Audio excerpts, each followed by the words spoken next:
안녕하십니까? 바쁜 일상 속 우리에게 진정한 기쁨과 평안을 주는 것은 무엇일까요? 많은 분들이 신앙생활을 떠올릴 때 끝없는 의무와 인내, 그리고 자기 자신과의 힘겨운 싸움을 먼저 생각하곤 합니다.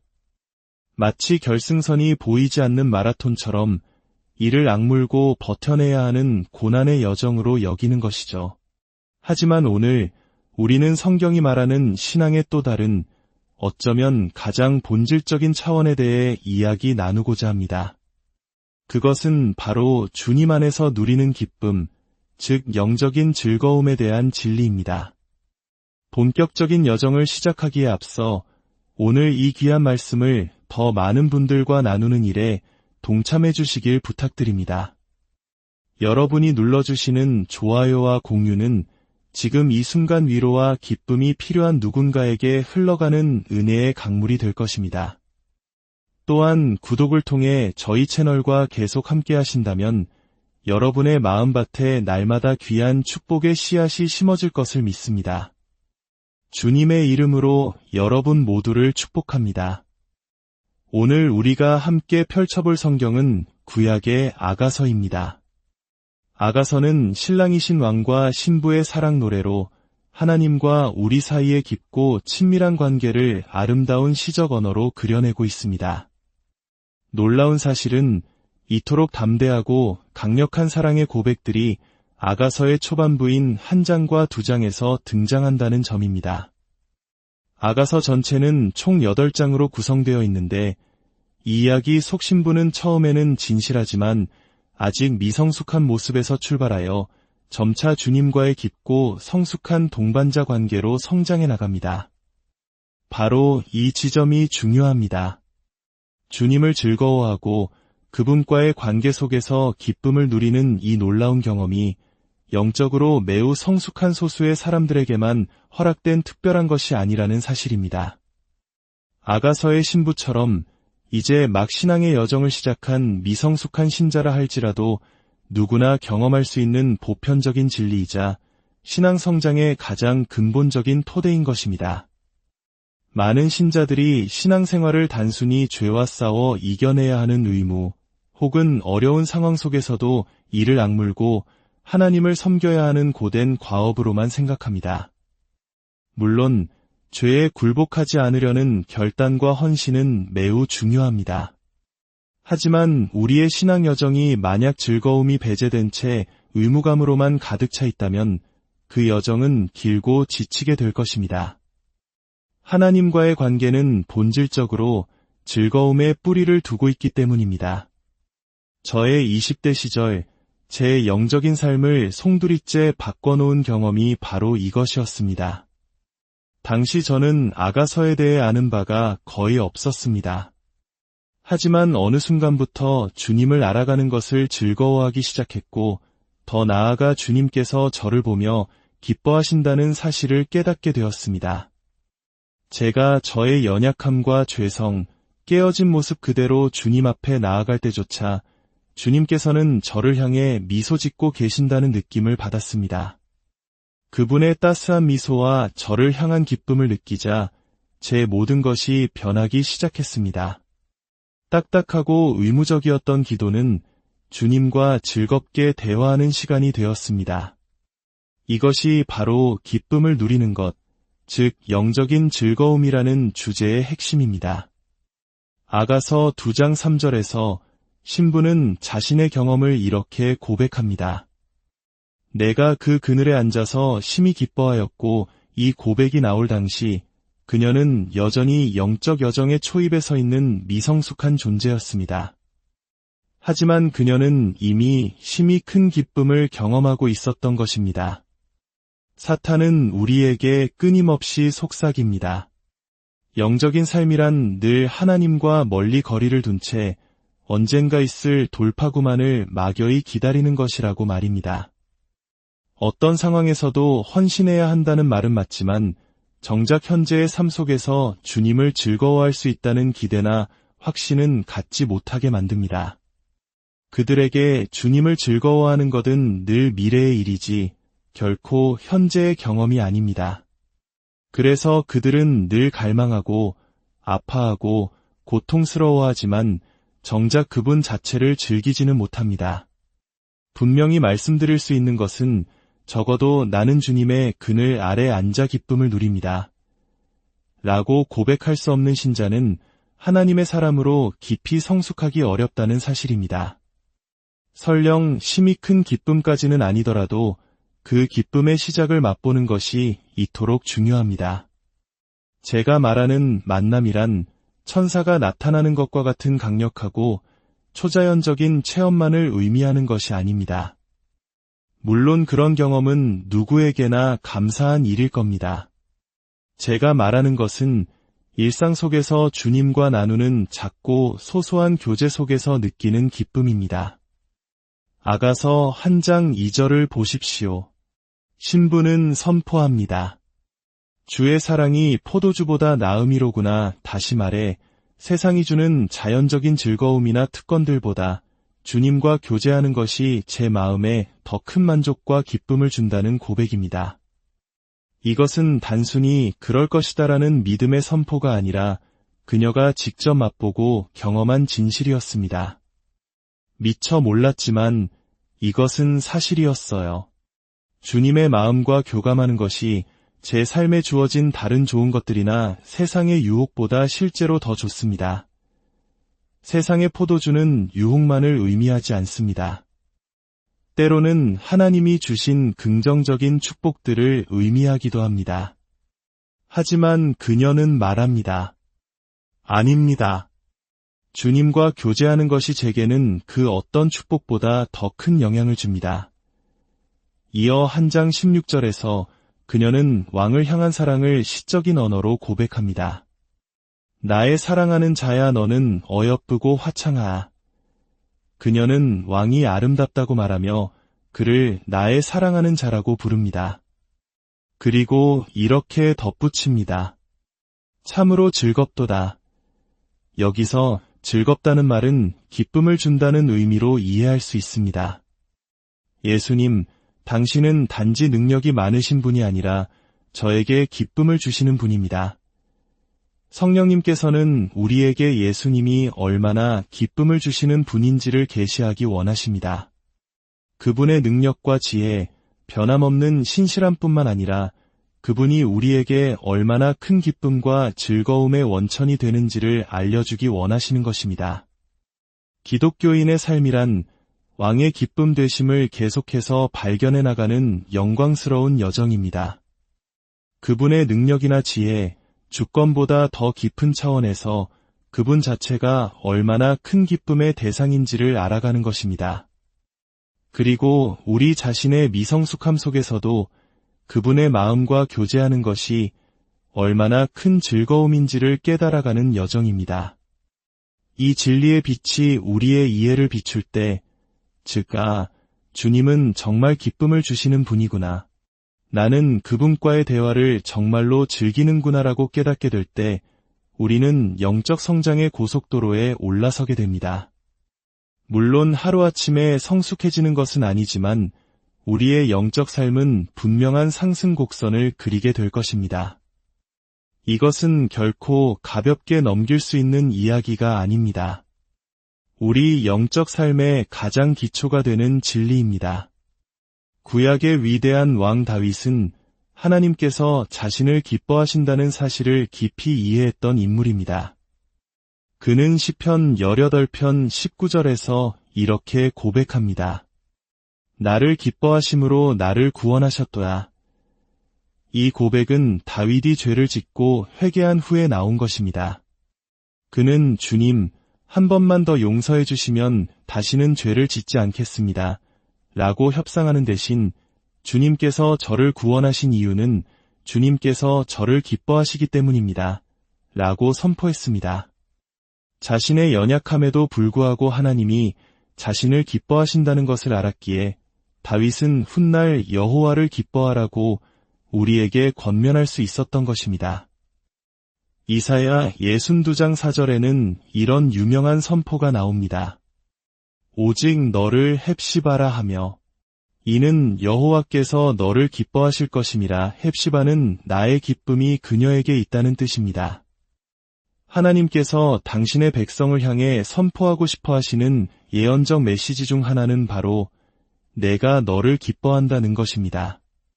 다윗처럼 이 말씀을 받아들일 수 있다면 여러분의 신앙 여정은 완전히 새로운 차원으로 접어들게 될 것입니다. 사탄은 우리가 이 진리를 받아들이지 못하도록 모든 단계에서 저항할 것입니다.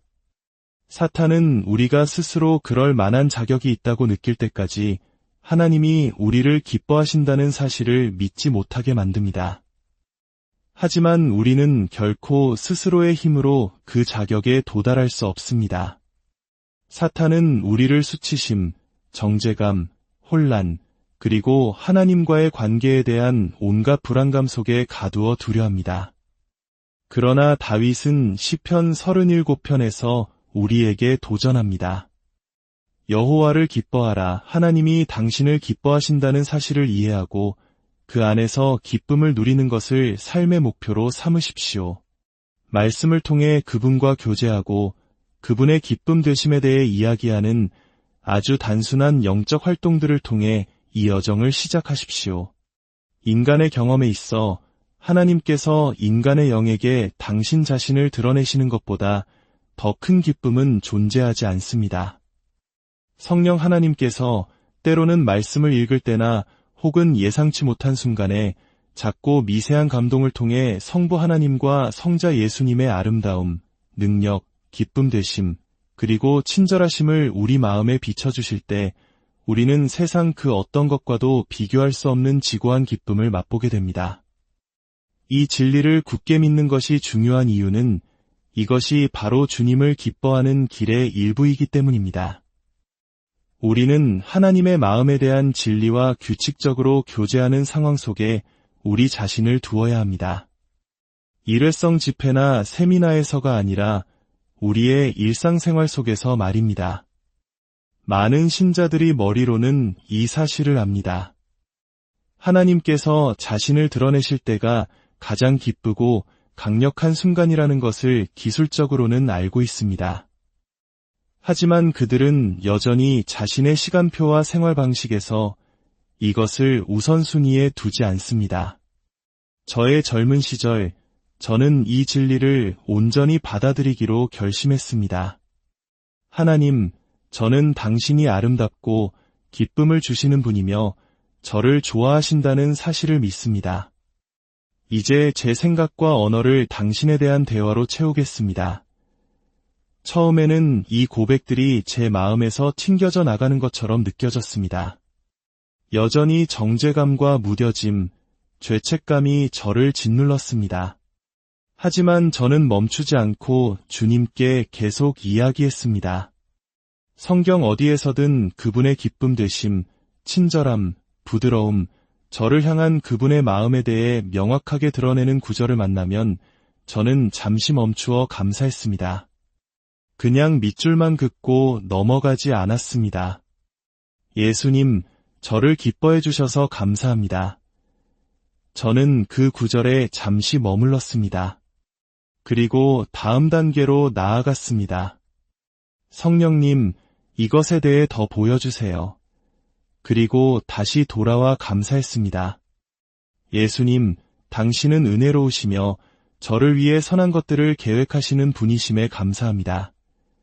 저는 제가 그것을 느끼든 느끼지 못하든 하나님과 그런 방식으로 교제할 수 있는 시간을 제 주간 계획에 반드시 확보했습니다. 그리고 시간이 지남에 따라 저는 그것을 점점 더 많이 느끼기 시작했습니다. 이건 정말 놀라워. 내가 정말로 그분을 기뻐하고 있잖아. 이것은 기적과도 같았습니다. 수십 년이 지난 지금 돌이켜보면 바로 그 순간이 제 인생의 전환점이었습니다. 아가서에 나오는 이 진리가 신부의 인생 초반에 등장하는 것은 결코 우연이 아닙니다. 이 기초 없이는 그녀가 결코 성숙할 수 없었기 때문입니다. 어떤 목사님은 이렇게 말했습니다. 우리가 하나님 안에서 가장 만족할 때 하나님은 우리 안에서 가장 큰 영광을 받으신다.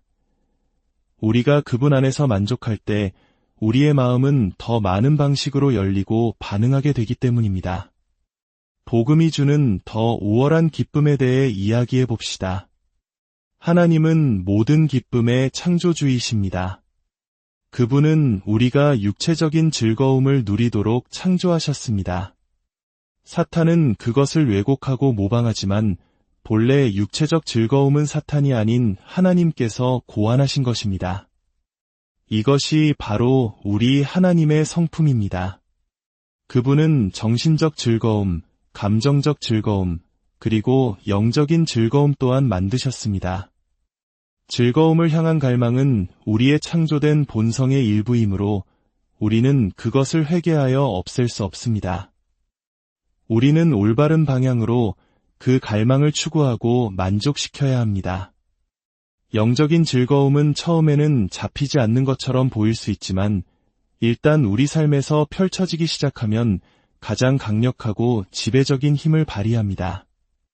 복음이 주는 우월한 기쁨은 예수님의 아름다움에 뿌리를 두고 있습니다. 그분이 사랑하시는 방식, 생각하시는 방식, 말씀하시는 방식 그 자체입니다. 또한 그분께서 구원받은 자들에게 주신 아름다움과 영광도 포함됩니다. 우리가 그분과 맺는 관계의 방식, 즉 우리가 그분을 알고 사랑하며 그분과 함께 다스리고 동역하는 모든 것이 이 기쁨의 일부입니다. 모든 인간은 기쁨과 매혹을 갈망합니다. 인간의 영은 경이로움으로 가득 차고 경탄하기를 원하도록 창조되었습니다. 성령님께서는 말씀하십니다. 내가 원한다면 내가 그 여정으로 너를 인도하겠다. 그러나 여기에는 시간이 필요합니다. 그분을 위해 시간을 내어야 합니다. 하지만 단순히 시간을 내는 것 이상으로 그 시간 동안 우리가 무엇을 하느냐가 중요합니다. 사탄의 가장 성공적인 전술인 정죄, 수치심, 절망과 같은 거짓말을 거부하고 하나님께서 그분의 마음에 대해 그리고 그분 앞에 우리 마음에 대해 말씀하시는 것을 선포해야 합니다. 거룩함을 향한 부르심은 단순히 나쁜 일을 하지 않기 위해 이를 악무는 것이 아닙니다. 물론 때로는 회개와 굳은 결단이 필요합니다. 하지만 단지 굴복하지 않으려는 결심만으로는 시간이 지남에 따라 버틸 수 없습니다. 우리는 죄가 주는 저급한 쾌락보다 더 높은, 더 우월한 기쁨을 가져야 합니다. 아주 작은 양이라도 이 우월한 기쁨을 맛본다면 그것은 죄의 유혹을 이겨내는 강력한 힘이 될 것입니다. 요한복음 16장은 말합니다. 성령께서 우리를 진리 가운데로 인도하실 것이며 예수님의 것을 가지고 우리에게 알려주실 것이라고. 성령님은 우리를 예수님의 아름다움이라는 광대한 보물창고로 안내하는 위대한 보물찾기의 동반자로 우리에게 주어졌습니다. 기쁨은 어디에서 비롯될까요? 기쁨의 근원은 하나님 자신이십니다. 다윗은 하나님의 보좌가 온 피조 세계의 기쁨의 중심지라고 묘사했습니다. 하나님의 임재 앞, 그분의 보좌 가까이에 다른 어떤 곳보다 더 큰 기쁨이 있습니다. 그리고 하나님의 오른편, 바로 그 보좌에서 영원한 즐거움이 샘솟는다고 말합니다.